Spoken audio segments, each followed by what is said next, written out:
Ciência, sexto ano. Oi, pessoal, tudo bem? Nessa aula de hoje, nós vamos ter uma revisão para a prova que será na próxima semana. Nossa aula é sobre a visão. Começaremos a falar sobre os olhos. Os olhos, eles são órgãos responsáveis pelo sentido da visão, e a visão é um dos órgãos dos sentidos, e é por meio desse sentido que temos a capacidade de enxergar tudo à nossa volta. Visão humana. Para compreender o mundo que está à nossa volta, o ser humano é equipado com um sistema visual que lhe permite captar e perceber os objetos através da luminosidade em um complexo processo cognitivo. Temos aqui na imagem a anatomia externa do olho humano. Nós temos a pálpebra, cílios, córnea, íris, pupila e esclera. As pálpebras e os cílios, eles protegem os olhos. Além disso, cada vez que piscamos, certa quantidade de lágrima espalha-se sobre a superfície do olho, umedecendo e lubrificando o bulbo. As lágrimas apresentam substâncias que atacam as bactérias, protegendo os olhos contra infecções. A esclera, nós temos aqui a camada externa do olho e ela é composta por duas estruturas, que vai ser a esclera e a córnea. Na esclera estão presos músculos que movem os olhos. Sob a esclera, a coroide possui vasos sanguíneos que nutrem as células. A córnea, por sua vez, é transparente e fica na região da frente do olho. Temos a íris, que é a parte colorida do olho, que fica poucos milímetros atrás da córnea. Temos a pupila, que é por onde a luz entra depois de passar pela córnea. E essas são as partes da anatomia externa do olho.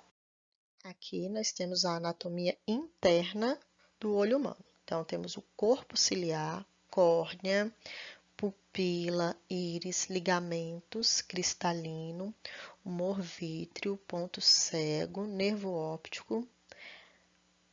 Temos a esclerótida, coroide, retina, mácula lútea e o fóvea. Projeção de imagens na retina. Os raios de luz que entram nos bulbos dos olhos sofrem desvio ao passar pela córnea e pela lente. Quando esses raios chegam à retina, forma nela a imagem do objeto visto.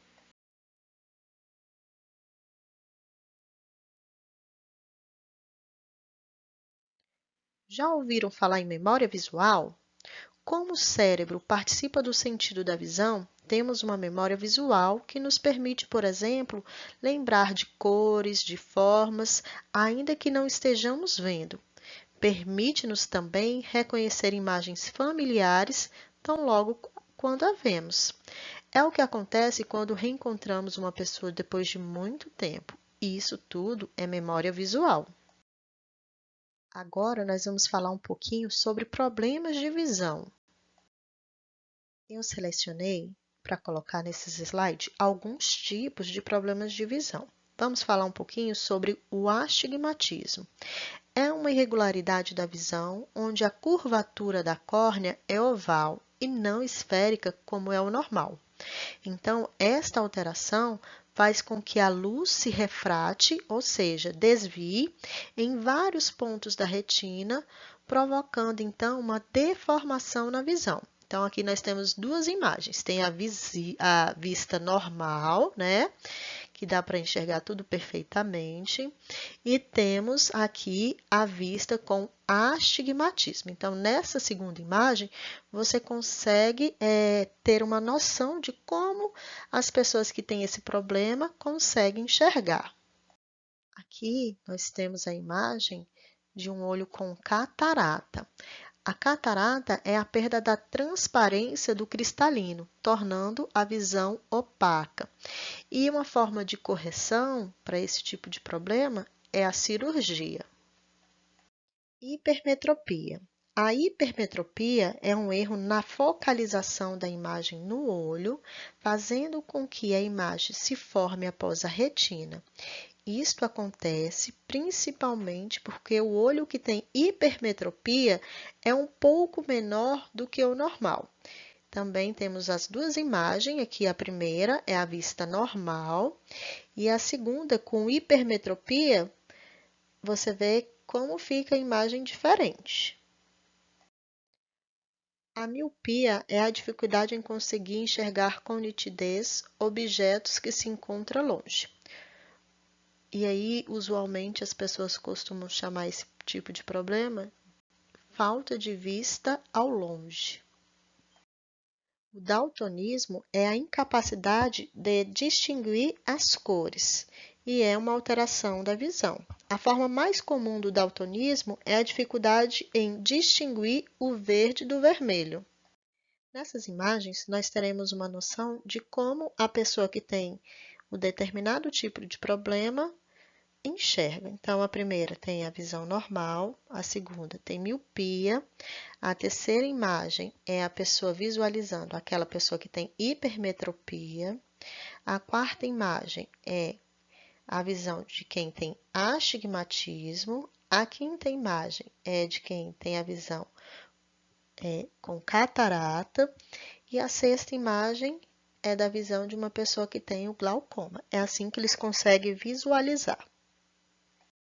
Saúde visual. Sintomas que indicam problemas de visão. Então, a dificuldade de leitura, né? Você vai observar a distância que está lendo um livro, se está perto ou longe demais, se as letras estiverem embaçadas ou embaralhadas.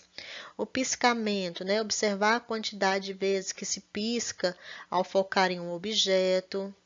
O terçol frequente, que é uma inflamação nas pálpebras, deixando a região avermelhada e inchada. Então, é importante a gente observar algum desses sintomas para identificar se a gente tem problema de visão ou não.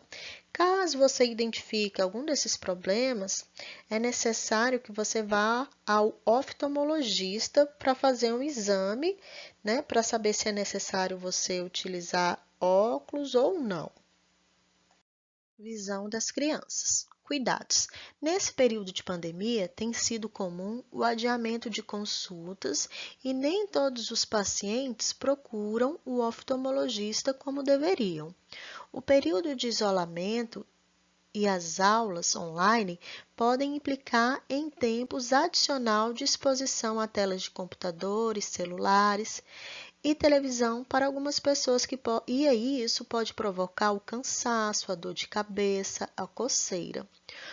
Então, o uso prolongado das telas podem causar alguns sintomas. Tem os sintomas, né, de olho seco, tem o desconforto, por exemplo, a luz do computador, o esforço visual pode resultar num desconforto. As crianças que precisam ou já usam óculos também podem ter sintomas do tipo, principalmente se o grau não estiver atualizado. Então, nesse momento, é importante continuar usando os óculos que tem até renovar.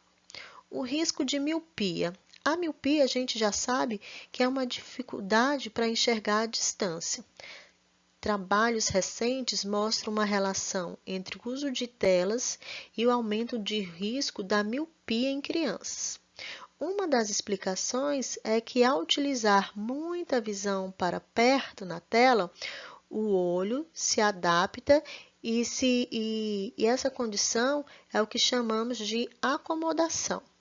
Então, sinais de alerta: passar a piscar excessivamente, coçar os olhos, né?